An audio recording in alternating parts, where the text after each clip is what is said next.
আমরা অতীতে কোনো কাজ নিয়মিত করতাম, কিন্তু এখন আর করি না। আর এই ক্ষেত্রে ইউজ টু ব্যবহার করতে পারি।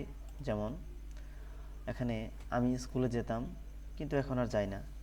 সো আমরা এখানে লিখতে পারি আই ইউজ টু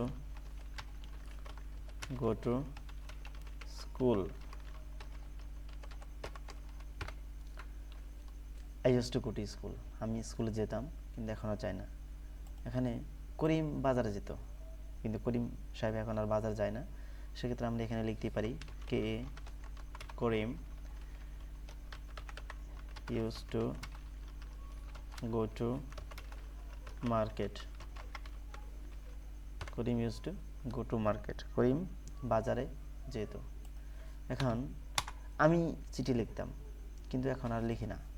সো এখন আমরা লিখতে পারি যে I use to write a letter, write a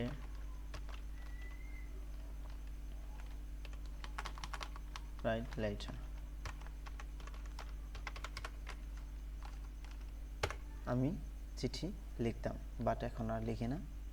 তো মা ভাত রান্না করতো, আমার মা এখন আর ভাত রান্না করে না। সেক্ষেত্রে এখানে আমরা লিখতে পারি যে মা ভাত রান্না করতো, মম বা mother. Mother use to cook rice, cook rice. মা ভাত রান্না করতো, কিন্তু এখন আর করে না।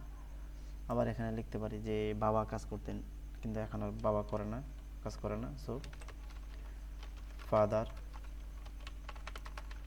Use to do the work, বাবা কাজ করতেন কিন্তু এখন আর করে না।